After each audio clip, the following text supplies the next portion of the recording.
welcome back into the GSMC Dead Ball Sports Podcast, brought to you as always by the GSMC Sports Network. And coming up, before we enter into our second segment of today's show, I do want to remind you as always to consider making yourselves available to the Super Chat, Super Thanks, and Super Stickers features here on YouTube as always.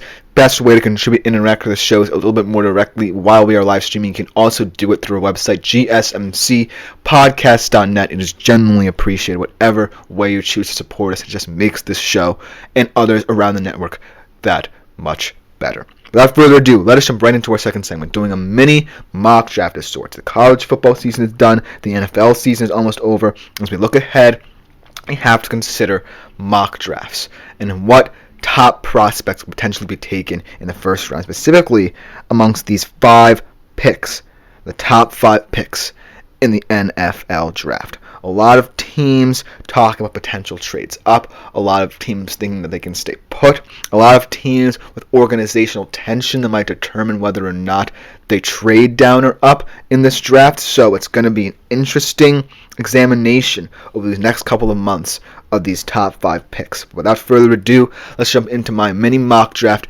as of right now and how I see all 5 of the teams in the top 5 picking in this one. Without further ado, let's just jump right into it. Starting off with the Tennessee Titans. A lot of talk with this number 1 pick. A lot of talk now that the Titans have a new GM in Mike Bergonzi about whether or not they might trade down to gain more draft capital, as they have a lot of areas of need, quarterback notwithstanding, but also in that secondary. A lot of help is needed up front. Harold Landry and Jeffrey Simmons cannot do it on their own. But ultimately, I think they stand pat and become enamored with potentially the top quarterback in this draft class, depending on how different pundits view him. Cam Ward, I think they become enamored by his poise, by his unflappability, his quick release, and his ability to lead his team in critical moments, much like he did throughout most of the season. He has the skills needed in certain moments, and he kind of reminds me of a little bit of Jaden Daniels combined a little bit with another QB in this class in terms of dual threat ability, Dillon Gabriel.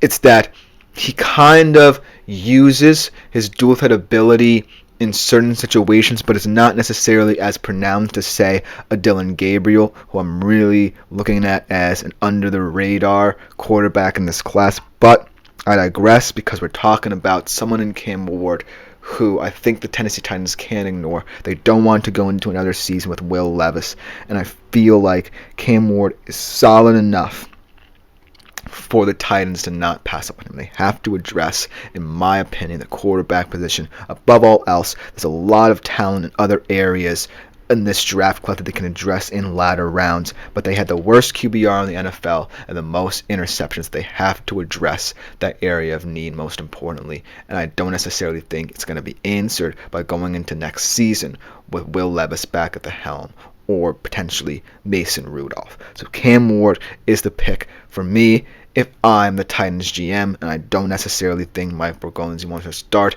his era as the new Titans GM off on the wrong foot. So they make this decision. Now let's go into a team that's kind of tough to gauge here with the Cleveland Browns, because they have a lot of issues off the field as well as on, considering the fact that the quarterback debate's now up in the air. Deshaun obviously retore his Achilles. Obviously, you can't move him on because of that huge contract and how much cap space you will be eating by releasing him before a certain date. But ultimately, I think that the astute pick lies in the generational two-way talent here, because I think Kevin Stefanski, as he resumes play calling, will have a lot of fun with him on the offensive side of the football at the very least. Travis Hunter, I think the Browns will utilize him a lot in wide receiver packages, maybe not so much in the secondary, although it kind of regressed the mean a little bit. The secondary is one of the stronger parts of this Browns team.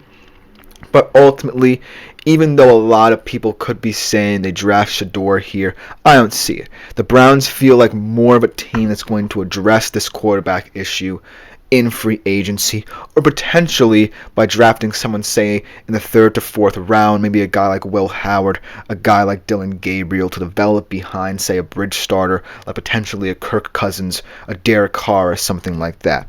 But ultimately, Travis Hunter would still be a fascinating pick for this Browns team. Another kind of gadget player, a little bit in the mold of Myles Garrett, except that he plays both ways, and Kevin Stefanski will be loving him in his offense, because as one of those guys who loves to have control of his offense as the head coach, he's going to utilize a lot of different ways for Travis Hunter to touch the football on both sides of the field.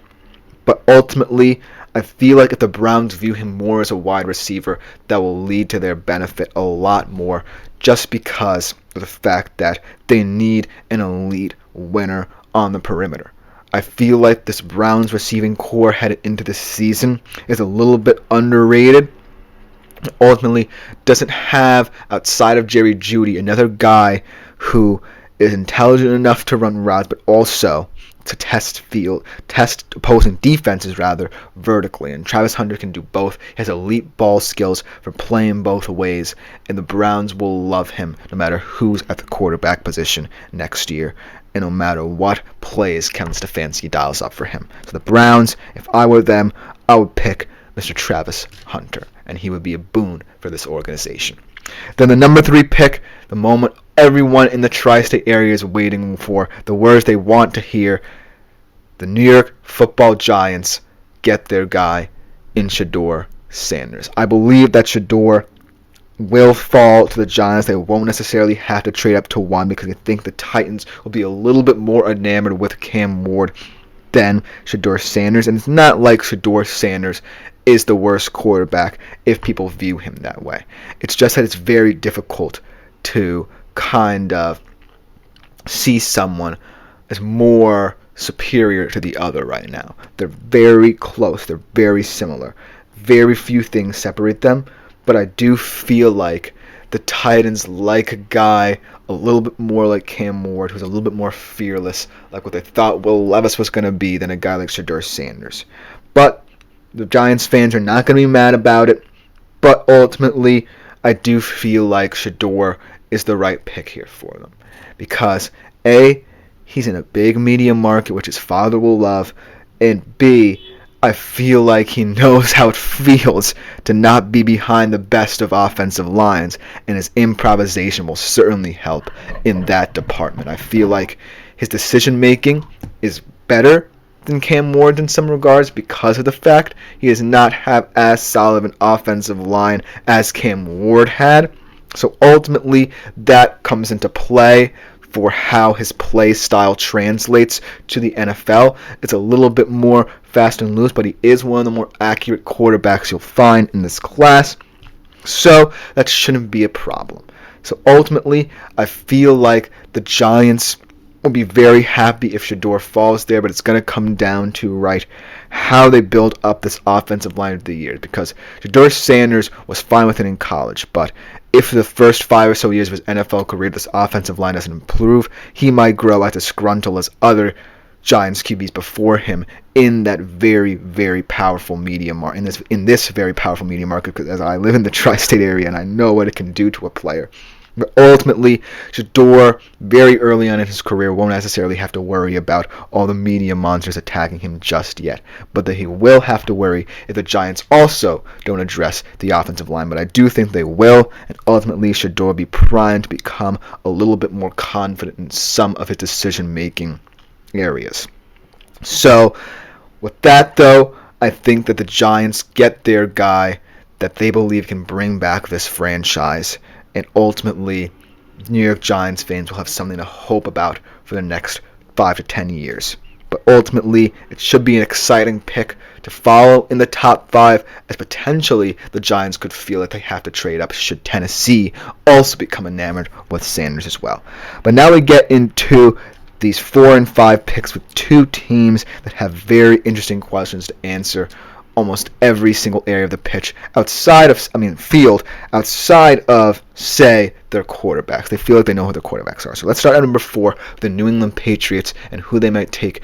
A lot of options could be available to them here. They could go O-line to better protect Drake May. They could go cornerback, although it would be a little bit early for some of the guys in this year's draft. But ultimately, I think they pick Abdul Carter because they need to start building up this pass rush, and I believe that Abdul Carter is not just one of the best edge rushers in this draft, but one of the best overall prospects in this draft. It immediately bolsters this Patriots pass rush, who doesn't necessarily have anyone outside of, say, Keion White. He has 12 sacks last year, 23.5 tackles for loss throughout his entire Penn State career. So it just bolsters that pass rush, gives it a different flavor, allows this secondary to grow in their first year under Mike Vrabel, allows them to become a bit more physical in their man-to-man style, just builds up from the ground zero that they had in their pass rush to make it so that it's not necessarily too difficult for Mike Vrabel to retool this defense. If they get a prospect like Abdul Carter, what I'm saying is that he immediately gives this defense a high profile in terms of how they can build from the top, from the bottom to the top, because the top is already, the secondary, very, very high end, but you need some guys in the front, in the middle, to really shore it up, and Abdul Carter is a big step forward in that department as well. So I think the Pats will pick the no-brainer decision here and just go for the best defensive prospect they possibly can at this juncture in the draft. And in my opinion, that young man is Abdul Carter. Then in terms of Jacksonville's pick, another team with a lot of different options available to them, a lot of different questions to answer defensively in terms of how this unit will look under Liam Cohen, who's obviously a much more offensive-minded head coach. But I do feel like the right path to go here is defense, because you are starting to build a very special unit over there in Jacksonville. Played a lot of teams tough last year, really surprised a lot of the top contenders, whether they be in the NFC or AFC. So I think picking a guy like Mason Graham in the interior of that defensive line, but also can move to the edge, can really create some versatility and depth in your front seven. He pairs very well with a guy like Josh Hines-Allen, Trayvon Walker, a former number 1 overall pick, one of the top tacklers in the NFL. I'm forgetting his name. Oluokun. I feel like that core 4 is really going to be very potent, and it also helps out the secondary as well. They might address that in the latter stages of the draft, but ultimately, if you find a guy in the top 5 picks like Mason Graham, add him to the interior of your D-line, then later in the draft, say you find a nice pickup in the second round, because I think a lot of corners and safeties are going to fall in this year's draft to compensate for a lot of these offensive linemen, potentially a couple of quarterbacks sneaking in. So ultimately, if the Jags benefit from that, from teams being a little too impatient trying to move up for their guy, and they stay pat, they could build a nice defense here, even though Liam Cohen might want to focus a little bit more on the offense as the draft goes on. So Mason Graham could be a very solid pick here at 5 for Jacksonville as they move one step closer to building an elite defense. Let me know what you think about the top 5 picks in this year's draft, if you are a fan of any of these teams, because coming up next, we transition into the world of baseball, acknowledging the MLB Hall of Fame inductees, finally getting a chance to look at this very special class, which, if you live in the tri-state area like myself, really, really gave you some of the best years of their careers with your respective teams. So without further ado, right after this short break, we'll get right into that. Looking